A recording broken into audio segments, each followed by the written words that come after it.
better be good. It'll be good. Why are we in the bush and why are you wearing that hat? Because we're doing something wild today, mate. We're doing something different and you're gonna hate it. You're gonna hate it. And that's it. Oh, I had to trudge through the bush and this is what we're driving. Come on, be open-minded. I'm a very open-minded guy. Mate, an American car. Yeah. Like, I did not even consider that this was what we were going to be driving, although I should have known because the hat probably should have given it away. What is with this? I know that you don't know, but I've always had a soft spot for these second-generation Corvettes. Yeah. I love them. Okay. Yeah, I'm serious. Yeah. I really do. Right. And I reckon by this afternoon, you might like them too. Okay. Yeah, seriously. Right. Well, I've never driven one. They're completely wrong, but they're right. They're so wrong that they're right. It's got a legendary engine. It's a 327. I mean, come on, mate. I like 327. I know you've got a relationship with them. I like the styling. They make you feel like you have to drive like a hooligan. They're good fun. Okay. It's not sophisticated, but it's fun. All right. Well, I'm up for anything, as you know. Get in it. I need you to be open-minded. All right. All right? No complaining. I just didn't pick you for American car guy. Yeah, shh, look, listen. You love 327. I do love I know you do. it. I know you love 327. And you are going to love this. Trust me. I know you trust me. Now you get why I was wearing this hat.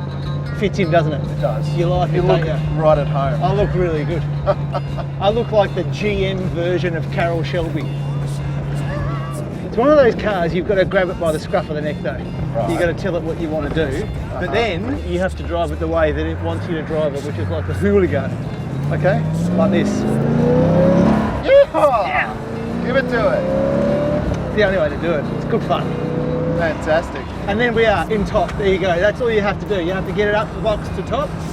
And then it's cruising all the way, baby. And then it's like an automatic. Torque. Oh, torque is your friend. This car kind of forces you to be a bit uncouth. From the moment that you turn the key, you can almost feel the solenoid come back and the engine kicks and it has this great bark out of the twin exhausts and it says, you know, don't drive me politely, please. Drive me like a hooligan. The car wants you to bury the throttle, the nose basically points up in the air, the tail squats and it shoots you out like a slingshot, you know, that's what V8s do. As long as you've got the steering wheel straight. Yeah. Incredible engine that's just so basic, so simple, but good horsepower output for the affordability of the engine. It was very cheap to build. Well, you know, they made thousands and thousands and no, thousands. they churn them out, mate. You know, Ed Cole came over from Cadillac.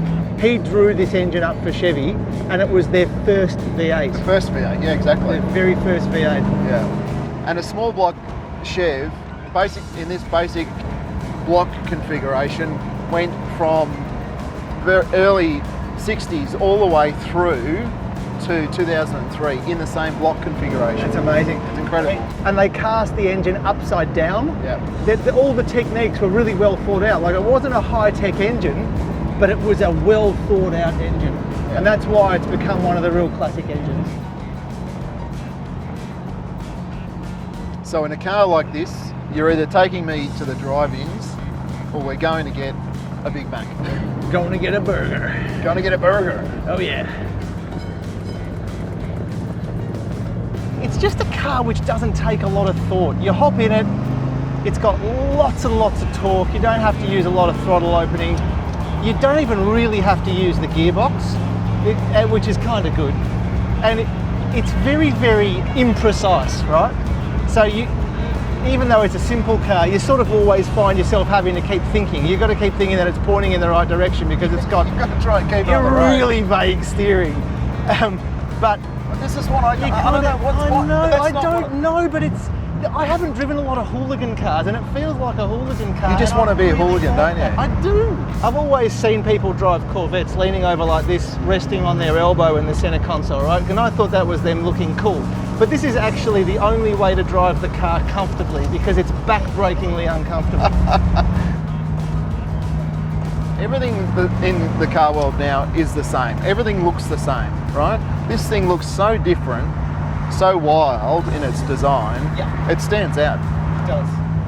American stylists were great with details. The reality with the prototype that it was based on, loosely, the Sting Ray, had all these functional vents in it to allow ingress of, cool air and hot air out. Yeah, that's what sort of irritates me a little bit. Everyone calls it the prototype, but it was a race car. It was a racing car that was built by them to compete on this prototype. They had these amazing hood vents, looked fantastic, but what they did was they took all the high pressure air out of the front of the car and took it up so that it didn't make the wheels come off the ground when it's going down the straight. All this stuff's functional, and you've got these on the road car, but they're dummies. They don't do anything. They're not high tech. Yeah. They're not refined. Yeah. They're not even really the proceeds of like a long racing history where the company went and learnt all these things. Definitely not. None of that stuff, right? And yet, there's something about these Corvettes, these second generation Corvettes, that I really like. And this is better than the first generation. The first generation Corvettes, let's be honest, were pretty rubbish. They'd already built a car from 1953 through till 1960. It wasn't a wonderful car. The first generation Corvette started life with something called the GM Blue Flame, which was a straight six. It was the only GM engine at the time, and they basically fitted that to Corvette and, styled it glamorously and marketed it as a sports car. So it was all pasta, no sauce. So this car that we've driven today is a second generation Corvette, a C2, and it was better in all sorts of ways, but probably because it was the product of a guy called Zora Arkus-Duntov, who was a Belgian-born American who'd done a lot of time in Europe. He was an engineer, he'd done time in Europe as a racing driver. Duntov engineered a independent rear suspension setup. He basically had the occupants really far back in the chassis, and it gave it a couple of things: reduction in unsprung weight and really even front to rear weight distribution. So that gives it a much better handling potential. It's still a pretty heavy car. It's a heavy car. In the scheme of things, as a race car even, but it's giving it the opportunity to be able to do those things. I think Benny thinks that I'm not going to like this car because it's pretty basic. It's not really refined, but it looks the part, right? If you're going to go for a sports car, it looks like a sports car. What it's going to be like when I drive it is a different thing.